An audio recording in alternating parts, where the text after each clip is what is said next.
Alors, le dernier sujet de la conversation que je vous propose aujourd'hui, c'est une interprétation d'une nouvelle absence remarquée du despote camerounais Paul Biya au pouvoir depuis 1982, soit pratiquement 42 ans pleins.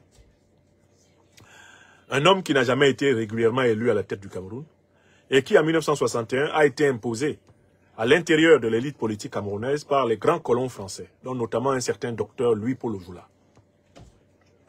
Pur produit du colonialisme et du néocolonialisme français, M. Biya a échoué à moderniser le Cameroun. C'est un pays dans lequel, par la violence, par le mensonge, par la ruse, par l'instrumentalisation des distinctions tribales, l'homme a obtenu un archaïsme et une léthargie collective énorme. Près d'1 million de Camerounais sont tombés en résistant contre le colon français. Et les dictatures Ahidjo et Biya qui s'en sont suivies n'ont pas renoncé à continuer à les massacrer. Jusqu'au massacre des anglophones camerounais, tel celui de Ngarbou, les Camerounais sont un peuple meurtri, blessé et tué.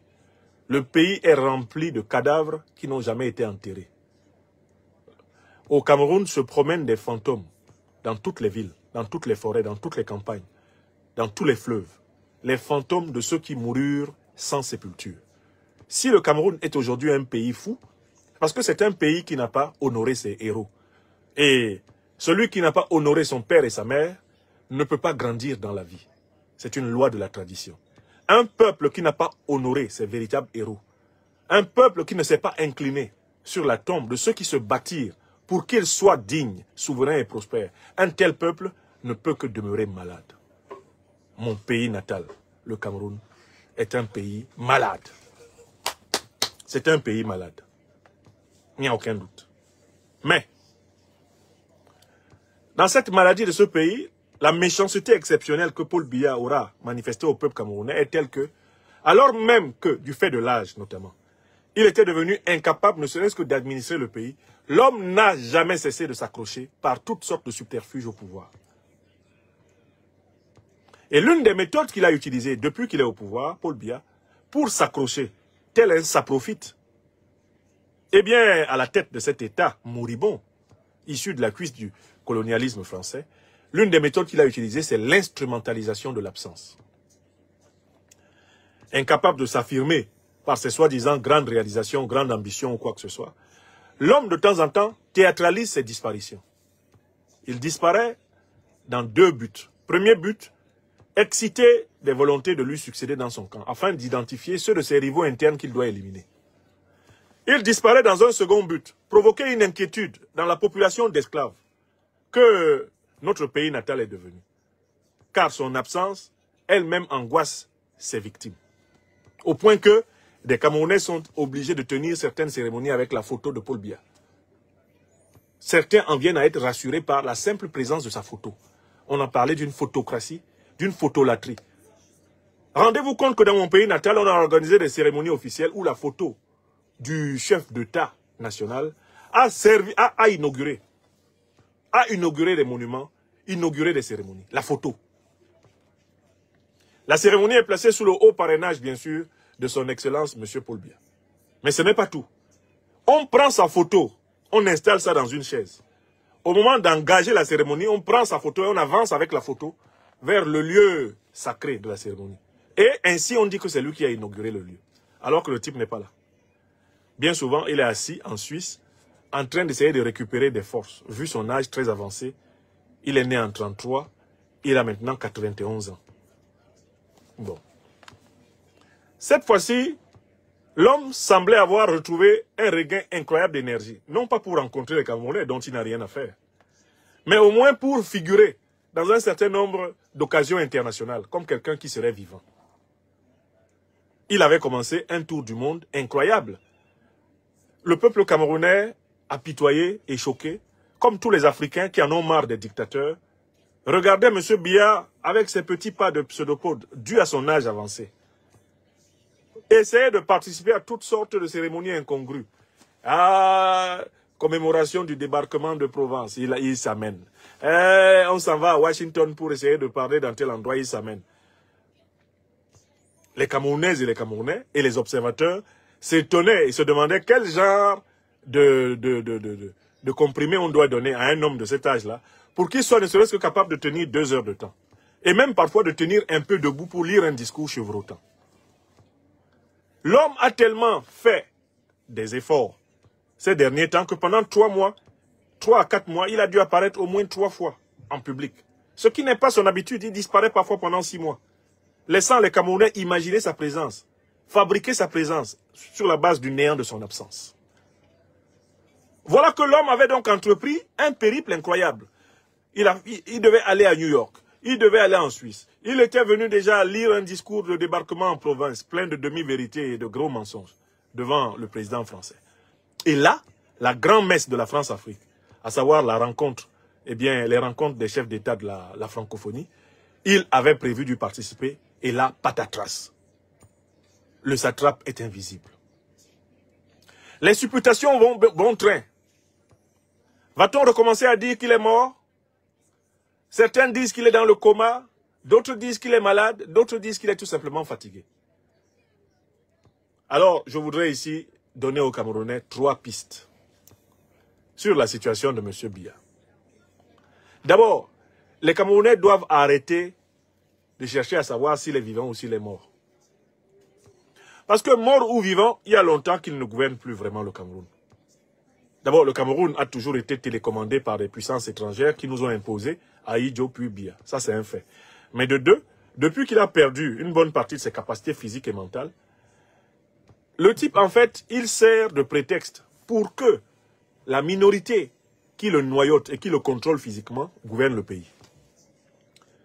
C'est en réalité son secrétaire général et un certain nombre de caciques de l'armée qui tiennent le pays.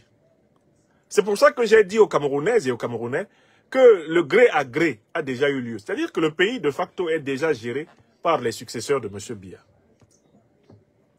Il n'est pas en capacité physique d'exercer le pouvoir au quotidien. Il a des moments de lucidité. Quand il apparaît, il doit ajuster 2 ou 3 choses, sans doute veiller à ce que les conditions dans lesquelles il mourra au pouvoir pour avoir des obsèques nationales soient préservées. Mais la plupart du temps, son incapacité physique est notoire. Elle a été constatée à plusieurs occasions. Il a même pris le risque de se prendre une pluie en plein visage à Paris pendant les Jeux Olympiques, effrayant tout le monde. Effrayant littéralement tout le monde parce que aujourd'hui, on peut même se demander si ce n'est pas là qu'il a chopé la pneumonie, qu'il traîne jusqu'aujourd'hui et qui pourrait s'être traduite entre-temps par une maladie respiratoire, avec des problèmes pulmonaires sévères.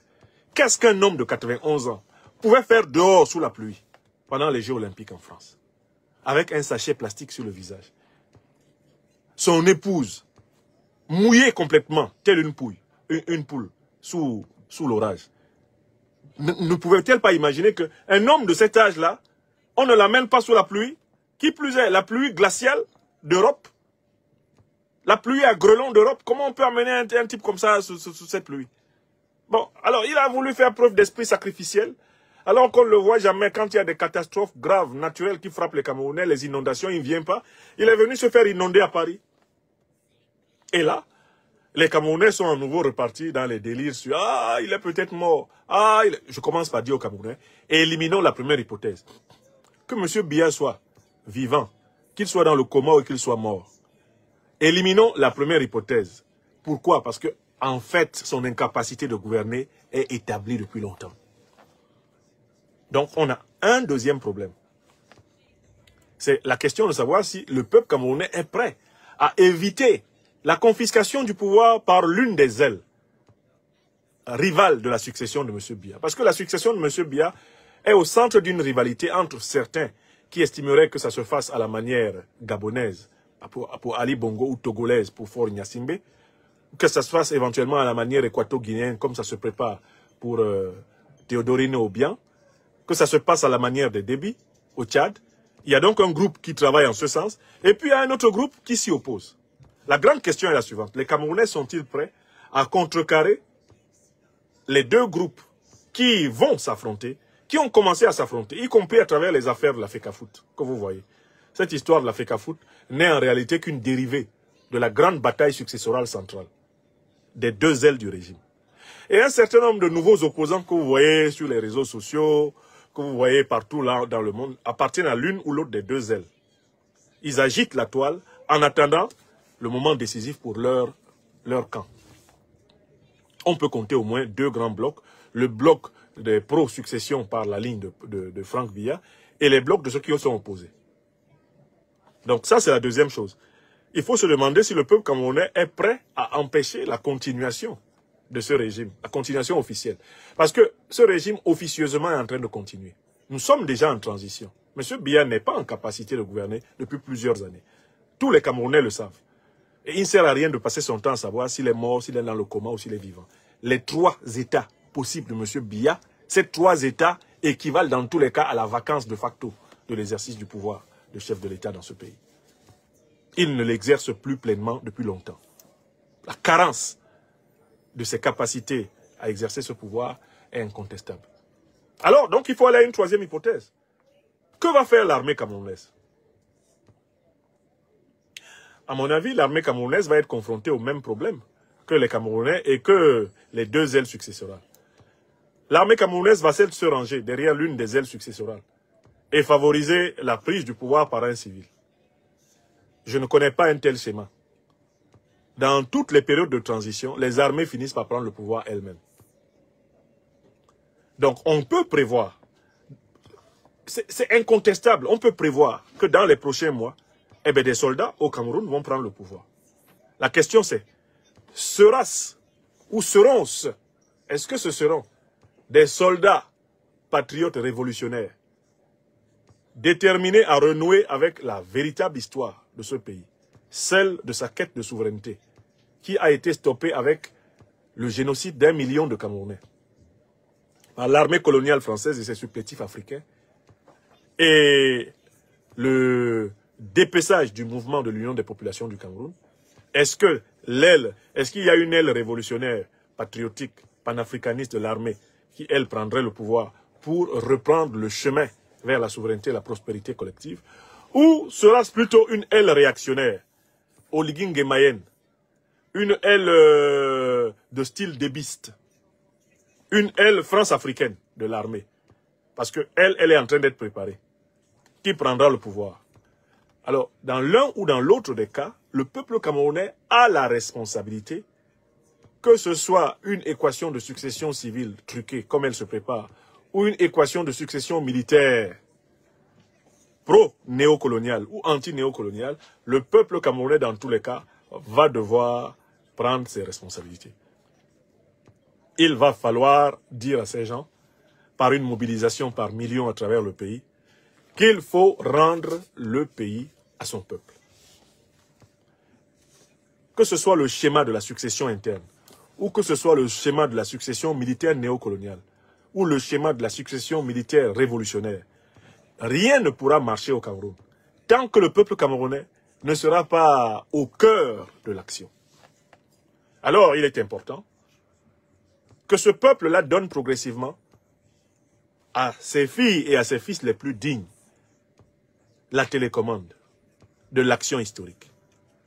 Que ce peuple fasse confiance à ceux qui lui ont montré, par leur manière de parler, par leur manière d'agir, par leur manière d'être, qu'ils sont prêts à le servir. Et dans ce cas, ce peuple pourrait changer toute l'histoire de la transition qui est en cours. Car la transition politique est déjà en cours au Cameroun. Elle a commencé. Dès lors que l'incapacité de M. Biya est avérée. Qu'il soit au coma, qu'il soit mort ou qu'il soit vivant, il n'est plus capable, depuis plusieurs années, d'exercer pleinement les fonctions dont il se prévaut. Et je voulais le dire aux Camerounais, ne vous laissez pas emballer à nouveau dans cette histoire de « Oh, il est peut-être mort, oh, il est dans le coma ». Parce que, à supposer par exemple qu'il était juste fatigué, quand il va sortir, ils vont théâtraliser sa forme pour se moquer de vous. Ils vont se théâtraliser sa forme pour se moquer de vous, il va sortir avec un grand sourire pour se moquer de vous. Alors que dans tous les cas, il va disparaître. Et que dans tous les cas, il n'exerce plus la réalité du pouvoir. Donc arrêtons de nous faire piéger par les rituels de manipulation du néant, de manipulation de l'absence par M. Biya et ses partisans. Voilà ce que je voulais vous faire observer. Le peuple camerounais, les forces vives, révolutionnaires, panafricanistes camerounaises doivent assumer la reprise du chemin vers l'indépendance réelle de cette nation. C'est tout. Et il n'y a pas d'autre solution. Veuillez tout simplement vous abonner et activer la cloche de notification pour ne rien rater. Retrouvez KDV Africa sur YouTube, Facebook, TikTok.